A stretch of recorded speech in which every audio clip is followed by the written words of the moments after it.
அப்போ அந்த காலத்தில் ஸ்ரீலங்கா சுதந்திர கட்சியில் நான் இருக்கக்குள்ள மெம்பர்ஷிப் கேட்டு அலைஞ்சால் தான் சாணக்கியம் ஸ்ரீலங்கா சுதந்திர கட்சியில் உங்களுக்கு. அப்போ அதில் படுதோல்வி அடைந்து வந்தவன் தான் சாணக்கியம். இதில் ஸ்ரீலங்கா சுதந்திர கட்சியில் வாக்கு கேட்டு அவர் இப்போ தமிழ் தேசியவாதி. கிஷ்மிலா பேசுறத பார்த்திருப்பேன். நாங்க முதலமைச்சர் ஆயினா இந்த ஈழ கோரிக்கை இந்த புலி என்ற கத்திரியாக தெரியாதெல்லாம் நீ வேணாலும் கதைக்கலாம் ரெண்டு பேசுறான். நீங்க கேளுங்க வட்டி கொடுப்பதா இல்லையா? அவன்கிட்ட வட்டி காட்சி பண்ணினாக்கள் ஏராளம் இருக்கு. அவன் என்றாப்பா பார்லமெண்டத்துக்கு போற. அடுத்தது சிறுநேசன். அது ஏற்கனவே ஒரு மண்ணை கலண்டால் உங்களுக்கு தெரியும். இன்றைக்கு விழுந்த புள்ளியா என்றால் இல்லாட்டி கருணாமன் என்றால் இல்லாட்டி இன்றைக்கு பெல்லாவளியில மசூதி இருக்கு. அங்க சாணக்கியன்ற ராசமாணிக்கம் கோளுக்கு முன்னுக்கு கட்டிருப்பான் வந்து யாரு ஹக்கீம் மசூதி கட்டிருப்பான். ஏன்னா ஹக்கீமோட இப்போ உடம்பாடு செய்திருக்காங்க. இப்போ இந்த ஹக்கீமோட உடம்பாடு செய்திருக்காங்க. அது சிறுநேசனுக்கு தெரியாது. படம் காட்டுறான். உண்மையா படத்தெல்லாம் காட்டினது அவனுக்கு விளங்கல வேலை மொக்கனுக்கு. அதாவது எதிர்கால வெற்றியை தீர்மானிக்கின்ற ஒரு நிகழ்வாக இந்த நிகழ்வை நாங்கள் நடத்தி கொண்டிருக்கின்றோம். ஆகவே உங்களுக்கு பாரிய பணிகள் என்னை பொறுத்தவரையில் சுமத்தப்பட்டிருக்கின்றது. ஏனென்றால் நீங்கள் தான் கிராம மட்டங்களிலே அந்த மக்கள் மத்தியிலே நின்று வேலையை போகின்ற ஒரு போராளிகள். அவை உங்களுக்கு தான் அந்த குறைகள் நிறைகள் சரி யுத்தத்தால் பாதிக்கப்பட்ட வடுக்கள் மாவீரர் குடும்பங்கள் போராளி குடும்பங்கள் துன்பங்கள் துயரங்கள் அனைத்தையும் நீங்கள் தான்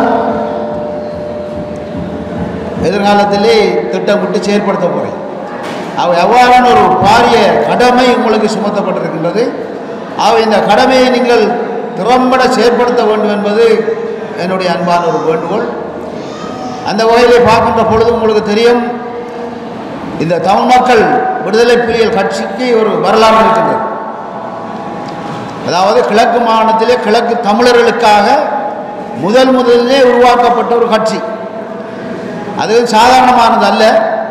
பல போராளிகளின் தியாகங்கள், பல போராளிகளின் கடின உழைப்பு, பல நூற்றுக்கணக்கான போராளிகள் மடிந்திருக்கின்றார்கள் இந்த கட்சியை உருவாக்குவது. அவ்வாறான ஒரு தியாக தீபத்தில் இருந்து உருவாகிய கட்சி தான் இந்த தமிழ் மக்கள் விடுதலை புலிகள் கட்சி. அதிலே உங்களுக்கு தெரியும், எனது அண்ணனும் விதி விலக்கு அல்ல. எனது சொந்த அண்ணனை கூட நான் இழந்திருக்கின்றேன் ரஜி அவர்களை. இதையும் கூறுகிறேன் என்றால் இந்த கட்சியை இன்று திறம்பட நடத்தி பல தடைகளுக்கும் மத்தியிலும் பல இடையூறுகளுக்கும் மத்தியிலும் பல எதிர்ப்புகளுக்கு மத்தியிலும் இன்று தலைநிலைமை செய்து வைத்திருக்கின்ற பிள்ளையான் அவர்களை நான் உண்மையிலே பாராட்டேன். ஏனென்றால் இது சாதாரண விடயம் அல்ல. அதே போன்ற பொதுச் செயலாளர் பிரசாந்தன் பல தடவைகள் அவர்கள் சிறைச்சாலையில் இருந்த பொழுது கூட இந்த கட்சியை அழிக்க வேண்டும் என்பதில் பலர் முயற்சி எடுத்தார்கள். ஆனால் இருந்தும் அதை அவர்களால் செய்ய முடியவில்லை.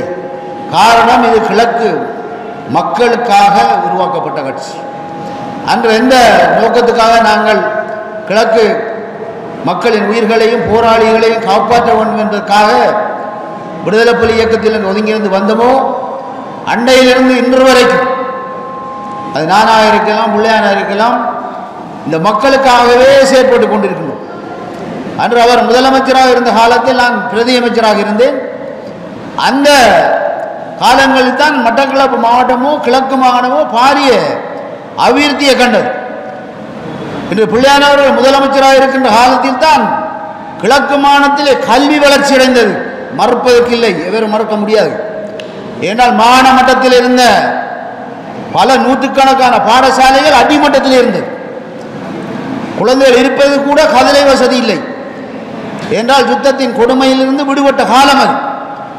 அந்த காலத்திலே அந்த பாடசாலைகள் அபிவிருத்தி செய்யப்பட்டு மட்டக்களப்பு மாவட்டம் உட்பட அம்பாறை திருவண்ணாமலை மாவட்டங்களின் கல்வி பாரிய வளர்ச்சியடைந்து வடமானத்துடன் போட்டி ஓட்டு நிற்கின்ற அளவுக்கு இன்று வளர்ந்திருக்கிறது என்றால் இன்று அதிலே அவரை நாங்கள் பாராட்டுவோம். இன்று எங்களுடைய காலத்திலே நாங்கள் பல அரசியல் தலைவர்களை கண்டிருக்கின்றோம். அது கேடவழி தேவநாயகமாக இருக்கலாம், ராஜதுரியாக இருக்கலாம், ராசமாணிக்கமாக இருக்கலாம். இவரெல்லாம் பெரிய கல்விமான்கள். அந்த நேரத்தில் அப்பு காத்தன்னு தான் சொல்லுவாங்க, பெரு கிளாஸ் அப்பு காத்தன், லோயர் அப்படியா நாட்கள். ஆனால் அந்த ஒரு ஆள் கூட மட்டக்களப்பு மாவட்டத்தில் ஒரு நூலகத்தை கட்டணும். இன்றைக்கு ஒரு பாரிய நூலகத்துக்கு அத்திவாரம் கல் விட்டு இன்றைக்கு கட்டி கொண்டிருக்கால் பிள்ளையாங்க. எந்த கல்விமானும் செய்யலை. ஆகவே இதை நீங்கள் புரிந்து கொள்ளணும். இந்த மண்ணில் பற்று வச்சு தியாகம் செய்யக்கூடியவன் தான் இதுகளை செய்வான். சும்மா வெட்டு வேட்டுகள் மாதிரி வந்து இன்றைக்கு 3 பாராளுமன்ற உறுப்பினர் இருக்காங்க. இது இவங்களுக்கு நான் சொல்கிறேன், இந்த தண்ணி போடுற விதானைக்கு பின்னால் உண்ணி விடுங்கிற சம்பிராயாக்கள் கொஞ்சம் அவங்கெல்லாம் ஒரு விதானே அவங்களுக்கு பின்னால் கொஞ்சம் பெரிதாக அவங்களோட அரசு ஒன்றுமே தெரியாமல் இருக்கு. அங்கால வந்தானவங்களே ஒரு டாக்டர், அவன் வட்டிக்கு கொடுக்குறாமே இல்லை அவனுக்கு. அவன் என்ன தேசியம் கதைக்கிற நீங்கள் வைக்கலுங்க, அவன் வட்டி கொடுக்குறதா இல்லையா? அவன்கிட்ட வட்டி காட்சி பண்ணினாக்கள் ஏராளம் இருக்கு. அவன் என்றாப்பா பார்லமெண்டத்துக்கு போகிறேன். அடுத்தது சிறுநேசன், அது ஏற்கனவே ஒரு மண்ணை கலண்டால் உங்களுக்கு தெரியும். பேர் மட்டும் தான் கல்வி என்ன. நான் அபிவிருத்திக்குழு தலைவராக பவனத்தில் இருக்க எனக்கு இருந்து வேலைஞ்சால் தான் அவர். அப்போ அந்நேரமே தெரியும் அவரோட சிரமம் எனக்கு. அடுத்த சாணக்கியம் வந்து இப்போ பிள்ளையாருக்கு நல்லா தெரியும்.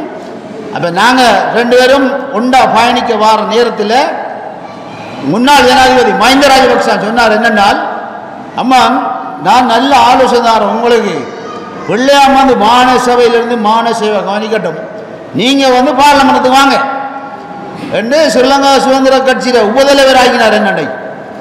அப்போ 2 பேரும் திட்டமிட்ட செயற்பாட்டோட நிறைய வேலை திட்டங்களை செய்தோம். அப்போ அந்த காலத்தில் ஸ்ரீலங்கா சுதந்திர கட்சியில் நான் இருக்கக்குள்ள மெம்பர்ஷிப் கேட்டு அலைஞ்சால் தான் சாணக்கியம் ஸ்ரீலங்கா சுதந்திர கட்சியில் உங்களுக்கு மெம்பர்ஷிப்பை கொடுத்து அந்த முறை வந்த தேர்தலில் என்னையும் போட்டியிட சொன்னேன். நான் போட்டியிட மாட்டேன், எனக்கு இந்த தேசிய கட்சியில் போட்டியிட விருப்பம் இல்லை முடியும். அப்போ அதில் படுதோல்வி அடைந்து வந்தவன் தான் சாணக்கியம். எதில்? ஸ்ரீலங்கா சுதந்திர கட்சியில் வாக்கு கட்டு. அவர் இப்போ தமிழ் தேசியவாதி.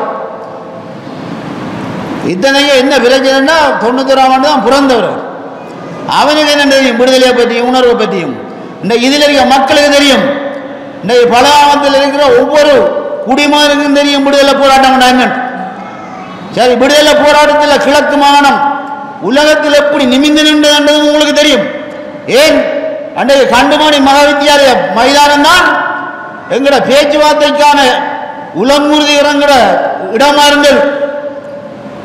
படுவாங்கிற ஏர்போர்ட் ஹெலிகாப்டர் வரும்போது நீங்களாம் ஓடி வந்து பார்ப்பீர்கள். அப்போ அந்த அளவுக்கு உலகம் முழுக்க சென்று பேச்சுவார்த்தை நடத்தினதில் நானும் ஒரு ஆள். இங்கே தமிழ் தேசியம் கதைக்கணும் ஒருவனும் போல கதைக்கிறதுக்கு. அப்போ இந்த மக்களை தெளிவாக கொண்டாங்க. இப்போ கடந்த தேர்தலில் உங்களுக்கு தெரியும் 30 கோடிக்கு மேலே செலவழிச்சிருக்காங்க.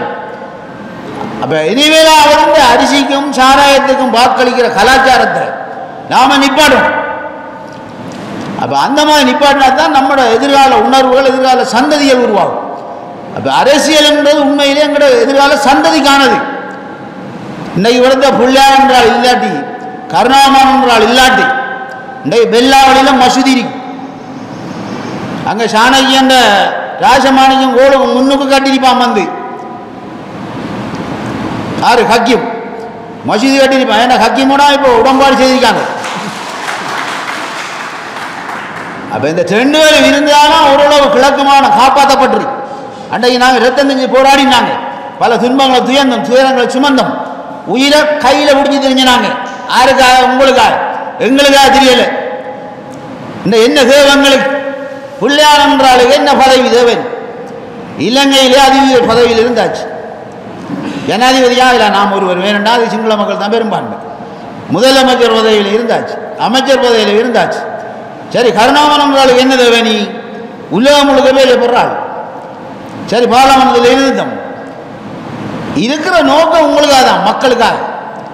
ஏன் நாங்கள் இது கைவிடுவமாக இருந்தால் கிழக்கு மாகாணம் கண்டிப்பாக குறைவோம்.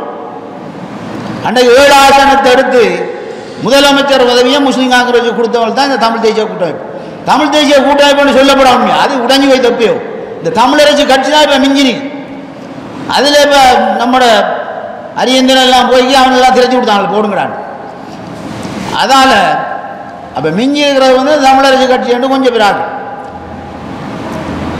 அப்போ அதை கருத்தில் இருந்து நாம் செயற்படுத்தணும். இப்போ இந்த ஹக்கீமோட உடம்படிக்கை செய்திருக்காங்க. அது சிறுநேசனுக்கு தெரியாது, படம் காட்டுறாங்கலாம். உண்மையாக படத்தெல்லாம் காட்டினது அவனுக்கு விளங்கலை வேலை மொக்கனுக்கு. அதை வீடியோ பண்ணி தான் காட்டுறாங்க வடிவா. இதாண்டா ஒப்பந்தம் உண்டு. அது ஹக்கீம் கதைக்கிறான். அப்போ ஏஐ தொழில்நுட்பத்தில் கதைக்கிறாலும் கட்சியிட வாய் அப்படி ஆட்டையிலாது அவன் பட்டிவா சொல்கிறான். இந்த மாதிரி நாங்கள் சேர்ந்து உடன்படிக்கை செய்திருக்கோம், தவிசாளரை நாங்கள் மாற்றி அமைப்போம். அப்போ இதெல்லாம் நடக்கிற விஷயமா? அப்போ இதுகளை நீங்கள் கவனத்தில் எடுக்கணும். அங்கால கிஸ்மில்லா பேசுகிறத பார்த்துருப்பேன். நாங்கள் முதலமைச்சர் ஆயினா இந்த வீட கோரிக்கை இந்த புலி என்ற கத்திரியாக தெரியாதெல்லாம் நீ வேணாலும் கதைக்கல ரெண்டு பேசுகிறான். அப்போ இதுக்கு இடம் வைக்க கூட நாங்கள். அப்போ உங்களோட இந்த அத்திவாரமான வெற்றி வந்து எங்களோட மாநசபையை நான் கைப்பற்ற இருக்கணும். அதுக்காக உழைக்கணும் நீங்கள் ஒருவர். அதுதான் நான் உங்கள்கிட்ட கேட்டுக்கொள்ளும். கண்டிப்பாக மாநசபையை கைப்பற்றலாம். இன்றைக்கு அம்பாறை மாவட்ட மக்கள், திருவண்ணாமலை மாவட்ட மாவட்டங்கள்லாம் கேட்டாங்க என்கிட்ட, அம்மா எங்கள் இடத்துல நீங்கள் போடலே. அப்போ நான் பிரயாந்தோட கதைச்சினான். அப்போ அவர் சொன்னால் காலவாசம் போது அது போடுறதுக்கு கொஞ்சம் குறுகிய காலமாக போச்சு. அல்ல அங்கேயும் போட்டிருந்தா அன்றைக்கு பாதியை வெற்றி அடைஞ்சிக்கலாம். நான் இப்போ நான் சொன்னால் பொறுமையாக இருக்கீங்க, நான் மாநசபைக்கு நாங்கள் நல்லாக்கள் போட்டு தருவோம் உங்களுக்கு. அவை அந்த அடிப்படையிலாம் இன்றைக்கு இந்த மாற்றங்களை கொண்டு வரோம். அப்போ இதில் பங்கேற்று செயற்படுற ஆட்களாக நீங்கள் இருக்கணும், அதை உழைக்கின்ற போராளிகளாக நீங்கள் இருக்கணும். அதே மாதிரி மக்களுக்கு வீடு வீட தெளிவாகுங்க. ஏன்னா இன்னும் இந்த மக்களுக்கு விளக்கம் குறையும். தேசியம் ஒன்று யாரும் கதைச்சா பட்டமரத்தை நிப்பாட்டினா அது மாதிரி கீறி போட்டு போகிற பழக்கம் தான் இருக்கு. வேறு ஒன்றுமே தெரியாது. அப்போ உண்மையாக தெளிவாகும். இது நீண்டகால பிரச்சனைக்குரிய இடம் கிழக்கு மாநிலம். வட மாநிலத்தில் பிரச்சனை இல்லை. வட மாநிலத்தில் அவன் என்னவன் கத்துவான், என்னவன் செய்வான். அங்கே 80-90% தமிழன் தான். அங்கே ஒருவரும் கையடிக்கலாம். கிழக்கு மாநிலத்தில் வந்து இப்போ 3 இனமும் சமனாக வந்தது. கிட்டத்தட்ட 40 வயதுக்கு தமிழன் தான் கூட இருந்தவன். இப்போ வீதாசாரத்தை பாருங்க, 32, 39, 32 தான் இருக்கு. அப்போ இதில் நாங்கள் ஒன்றுபட்டு உழைக்காட்டி இது விடுபட்டு கொண்டே போகும். அப்போ நீங்கள் வந்து போகிற இடமெல்லாம் ஒன்று பிள்ளையான் செய்த செயற்பாடு இருக்கோம், இல்லை நான் செய்த செயற்பாடு. நாங்கள் 2 பேரும் அதிகாரத்தில் இருக்க மட்டக்களப்பு மாவட்டத்தை 2ஆக பிரிக்கி தந்தாங்க அபிவிருத்தி குழு. அப்போ அதில் மாநகரம், அங்கால செங்கலடி பிரதேசம், கிராம பிரதேசம், பாலச்சேனை, பாகரையெல்லாம் பிள்ளையான் செய்தார் அபிவிருத்தி, பாரி அபிவிருத்திட்டாங்க. அதே போல் உங்களுக்கு தெரியும் களுவாஞ்சிக்குடி, வெள்ளாவளி, பட்டி போல போனது. நாங்கள் செய்யாத உச்சி வேலை திட்டத்தை யாராவது சொல்லட்டும் பார்ப்போம். நீங்கள் எந்த கிராமத்துக்கு போனாலும் அங்கே ஒரு வேலை இருக்கு. அதே போது உங்களோட வெற்றிக்கு இங்கே ஒருவரும் கழிக்கல. இந்த பெரிய களுவாஞ்சிக்குடி வைத்தியசாலையை கட்டி தந்ததே படுவாங்கிற மக்களுக்காக தான். அதில் எவ்வளோ துன்ப துயரப்படுறாங்க. அதே போல கல்முனை வைத்தியசாலை அம்பாறை, சரி மண்மனத்துற பாலம், பாரி அபிவிருத்தி நடந்திருக்கு. அதே நேரத்தில் பல நிலப்பரப்புகளையும் தடுத்திருக்கோம். இன்றைக்கு கொழும்பு ரோட் பறிவை கொண்டிருக்கு. கொழும்பு ரோட் என்று சொல்லப்படுற புனானிருந்து நாவலடி சந்தி வரையும் பிடிச்சி கொண்டு போனார்கள். அங்கால காரமான குளம் என்ற ஒரு பய பிரதேசம் உங்களுக்கு தெரியும், முக்காவாசி பிடிக்கிறார்கள். அங்கே தளவாய் சவுக்கடி என்று சொல்லி அதை பிடிக்கிறார்கள். எல்லாம் பினாமிகள் பேரில் இருக்கு, வேண்டி வேண்டி. அப்போ இப்படி பல பிரச்சனைகளை நாங்கள் எதிர்நோக்கும். அங்கே துறை இல்லாமல் என்றாலும் அங்கேயும் பிரச்சனை இருக்கு. அங்கே என்ன ஏட்டியும் பெற்ற மாட்டெலும்புதாவது கொண்டு குளத்துக்கு ஓட்டி விடுவாங்க, உங்களுக்கு தெரியும். அப்போ பார்த்தீங்கன்னா சுற்றி உலகி பிரச்சனை நமக்கு. அப்போ இதையும் காப்பாற்றி கொண்டு எங்கட மக்கள் அபிவிருத்தி, கல்வி வளர்ச்சி எல்லாத்தையும் கொண்டு வரணுன்றதுக்காகத்தான் இன்றைக்கு சேர்ந்து செயற்படுவோம். அப்போ இதில் இருக்கிற நீங்கள் போராளிகள் இன்றைக்கு உங்களுக்கு தெரியும். இன்றைக்கு இந்த கூட்டமைப்பு உருவாகிருக்குன்னு சொன்னோன்னே கிட்ட வந்து பார்த்துடுறாங்க கொஞ்சம் பேர். நான் சொன்னேன் உங்களுக்கு உதாரணத்துக்கு சொன்னேன், அந்த 10 குளத்தில் சுங்காமீன் கொதிக்கிற மாதிரி கொஞ்சம் பேருக்கு பொருட்கள் அமெரிக்கா அங்கே பந்தியில் இருக்கிறார்கள், வெளிநாட்டில் எடுக்கிறார்கள். வெளிநாட்டில் இருக்கிற கல்விமான்களோ இந்த பெரிய பர்த்தர்களோ அவங்களை இதை பெரிய கணக்கில் எடுக்கிறது. அவர்கள் இப்போ என்னோட யாழ்ப்பாணத்தாக்கள் இப்போ காய்ச்சி கொண்டாரு காணுது நல்ல வேலமானன். இது இங்கே கத்துறார்கள் ஆறுன்னா இந்த ரோட்டு கூட்டி அங்கே தொழில் கழுவிட்டு பிசாட்டில் கொஞ்சம் பேர் வேலைஞ்சிட்டு கிடக்காங்க. அவங்களுக்கு வேலை முடிஞ்சு வந்தால் வேறு வேலையே இல்லை அவங்களுக்கு. அந்த இதில் நோன்றாமே இல்லை ஃபோனில் அவங்க அங்கிருந்து கத்துற வாழ்வாளன். அவங்க பிறந்தாக்கள்லாம் 90ஆம் ஆண்டு, அதுக்கு பிறகு பிறந்தாக்கள் தானே அவங்களுக்கு வரலாறும் தெரியாது, ஒன்றும் தெரியாது, துன்பமும் தெரியாது, துயரமும் தெரியாது. இன்னைக்கு நாங்கள் இதில் பார்த்தீங்கன்னா வீட்டுக்கு ஒருவனை இழந்தறிங்க இருப்பீங்க. இன்னைக்கு படுவாங்கிற பிரதேசம்னா இவ்வளோ தியாகம் செய்த பிரதேசம். அப்போ அந்த இடங்கள் இந்த போலி தேசியவாதிகள்கிட்ட நீங்கள் விட்டு கொடுக்கக்கூடாது. அந்த தம்பி கூறினார், நாங்கள் பெருமாகளில் புலிகள் அதுதான் பிள்ளைங்காது. நீங்கள் பாட்டியா சொல்லுங்க, ஏன் இவங்களை விட்டு கொடுப்பாங்க? நேற்று ஒரு தம்பி கோலத்து நான் எனக்கு, அம்மா நம்மட ஏந்தம்படி கோஷத்தை இந்த தமிழரசு கட்சி நாய்கள் போட்டிருக்கான் எழுதலன்னு ஃபேஸ்புக்கில். என்னென்னா உங்களுக்கு தெரியும், ஏந்தம் படையணின்றது இந்த இடம் முழுக்க போய் சண்டை பிடிச்ச ஒரு படையணி, அதுதான் நம்மட மட்டக்களப்பு படையணி. அதுக்கு கோஷமே வந்து எங்கும் செல்வோம் எதிலும் வெல்வோம் அடிஞ்சு போட்டு அவர்கிட்ட சுவரில் எழுதுவாங்க நம்மடாங்க. அது பன்னி அறிக்கலாம், யாழ்ப்பாணம் அறிக்கலாம், இந்த இடம் அறிக்கலாம். அதாவே தமிழரசு கட்சிக்காரன் போட்டிருக்கான். அவனுக்கு என்ன அருகதை இருக்கு அந்த கோஷத்தை போடுறதுக்கு? உண்மையாக அந்த கோஷத்தை நம்ம இதுக்கு தான் போடணும். கிழக்கு தமிழர் கூட்டமைப்பு போட வேண்டிய கோஷம்தான். அவனால் நினைக்கும் பார்க்கல, அதை பற்றி அவர்களுக்கு சம்பந்தமே இல்லை. அப்போ இதெல்லாம் நீங்கள் கவனத்தில் எடுத்து தான் எல்லாம் தெளிவாக்கணும் மக்களுக்கு. அப்போ உணர்ந்து கொண்ட மக்கள் நம்மளோட மக்கள். ஆனால் இவனோட போலி தேசியத்தாலே ஏமாந்து போகும். அதுக்கு இடம் அளிக்கக்கூடாது. இடம் அளித்தோம்னா நம்மளோட எதிர்கால சந்ததி அழிஞ்சு போகும்.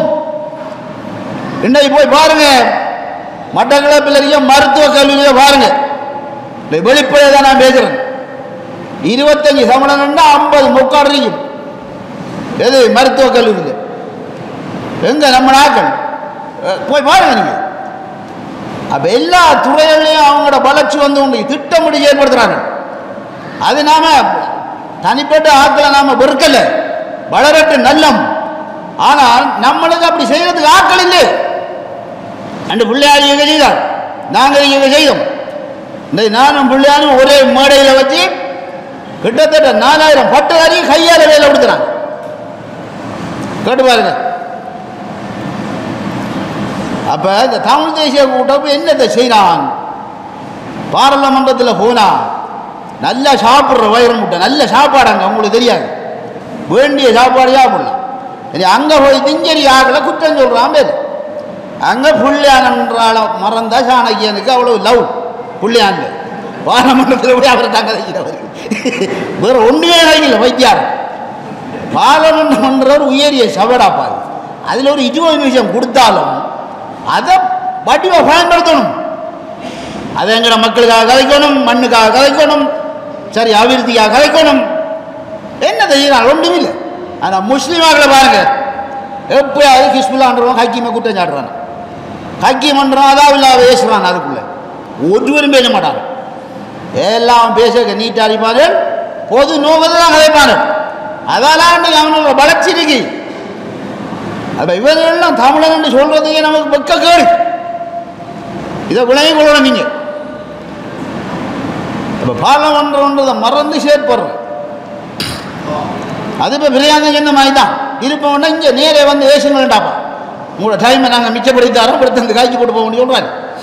இது அங்கே போய் இருந்து கத்துக்கத்தனை கத்தி எல்லாம் வீணாக்கி வா. அப்போ இதுகளை கருத்தில் எடுக்கணும். இப்போ போகிற போக்க பார்த்தா சாணக்கியம் கெதியா சிறஞ்சாலைக்கு போவான். ஏன்னா அங்கே எரிவில் ரெண்டு மைய கிரவுண்டு காசு ஒதுக்கி அந்த கிரவுண்டு எங்கன்னு தெரியாது. வடிவேல் கிணத்தை தேடின கோடி மாதிரி தான் இது, கிணத்தை காணல. இப்போ வழக்கு வச்சு வரும். அது அதே மாதிரி ராஜமானியம் கோளுக்கு காசு ஒதுக்கிறாங்க. 60 கோடி ரூபாய் நிதி கொடுத்தது ரணில் விக்ரமசிங்க. அந்த காசில் முக்கால்வாசி காசை கொள்ளையடித்தாங்க. எங்கேயாவது இருந்தால் புள்ளியானம் பில்லியன் காசு ஒதுக்கிறீங்க. நானும் ஒதுக்கிதான் இருக்கேன். அரச நிதியில் ஒதுக்கப்பட்டதில் எங்கேயாவதுன்னா அங்கே ஒரு கொஞ்சம் சூறையாடிக்கன் களவாடிக்கன்னு சொல்லட்டும் பார்ப்போம். அந்தந்த நிதி அந்தந்த இடத்துக்கு போனான். இந்த கிட்டத்தட்ட 1800 மில்லியன் களுவாஞ்சிக்குடி ஹாஸ்பிட்டல். ஏன் அந்த கன்றக்க கருணாமானுக்கு எடுத்து செய்ய தெரியாதா? செய்து போட்டு கொஞ்சம் காசு அடிக்கலாம். நீ பாருங்க அப்போ என்ன நடந்து, அதெல்லாம் அந்தந்த ஆட்களுக்கு தான் அப்படியே நடந்தது. அதால் இப்போ வருங்காலம் நம்பலாம், அதில் மாற்றுக்கிறதுக்கு இடம் இல்லை. அப்போ இதில் வந்து இண்டையிலிருந்து எல்லாரும் அன்னி திரண்டு ஒரு குடையின் கீழே செயற்படுவோம் என்பதையும் கேட்டுக்கொண்டு இந்த நிகழ்ச்சியை திறம்பட செயற்படுத்தி கொண்டிருக்கின்ற பிரசாந்தன் அவர்களுக்கு மீண்டும் ஒரு முறை நன்றி கூறி விடைபெற்றுக் கொள்கின்றேன். நன்றி, வணக்கம்.